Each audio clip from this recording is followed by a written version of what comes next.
Vendredi 26 janvier, il est 8h17. Brigitte Fanny-Cohen nous a rejoint pour ouvrir un chapitre santé important. On va parler effectivement d'un problème qui agite un peu la recherche médicale en ce moment, c'est la résistance tout simplement aux antibiotiques, avec un traitement un peu ancien qui revient au devant de la scène.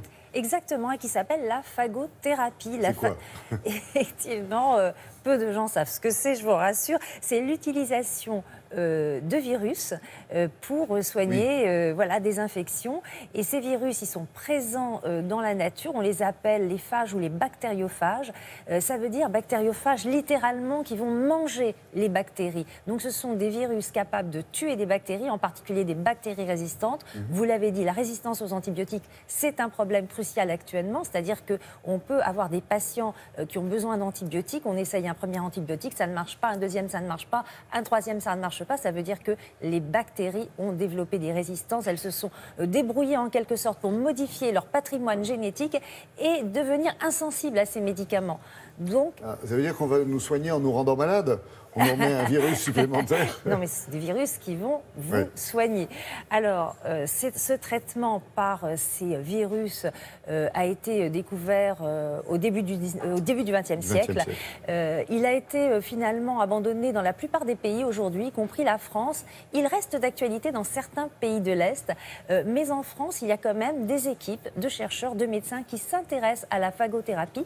Et dernièrement, à Lyon, 2 patients qui avaient une infection osseuse, qu'aucun antibiotique n'arrivait à guérir et qui étaient menacés d'amputation, ont été guéris grâce aux bactériophages. Donc, comment agissent ces bactériophages finalement? Quelle efficacité en attendent? Je vous propose de les découvrir à travers ce reportage.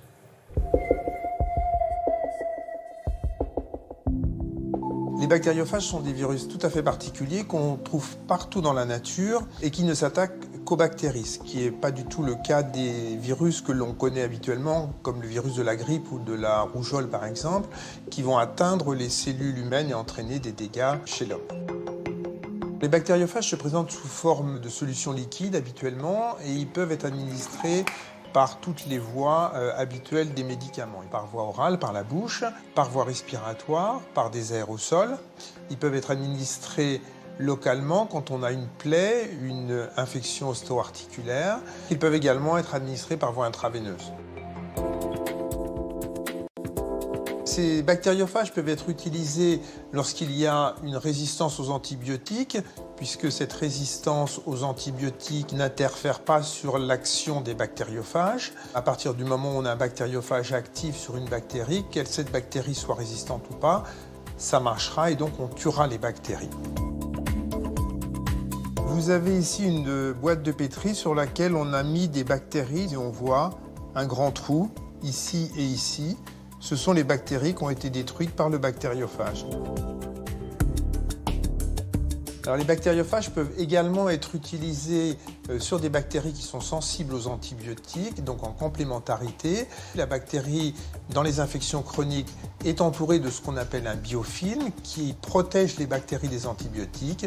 Le bactériophage va détruire ce biofilm, les bactéries vont être libérées et les antibiotiques et les bactériophages vont pouvoir détruire rapidement les bactéries. Donc cette association permet d'accélérer la guérison.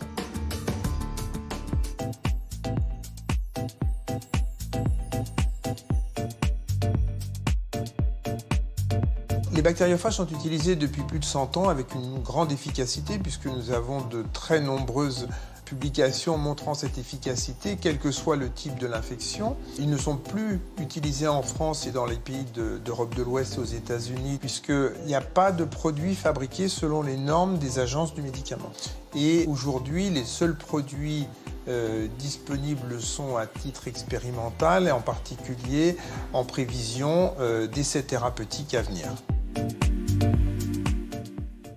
Alors une seule question, Brigitte Fanny, c'est réservé à la recherche ou est-ce qu'on peut en bénéficier? Alors donc, effectivement, on peut en bénéficier quand on est inclus dans un essai thérapeutique, donc à titre expérimental. À titre compassionnel, par exemple, les 2 patients dont je vous ai parlé qui ont frôlé l'amputation et qu'on a pu sauver grâce à des bactériophages donc, en France. Mais il y a aussi un problème, c'est que certains patients ont besoin de ce traitement parce qu'ils n'arrivent pas à être soignés par les antibiotiques. Et il y a un tourisme médical qui se développe avec des patients français qui vont en Géorgie ou en Russie pour bénéficier de ce traitement. C'est quand même un problème.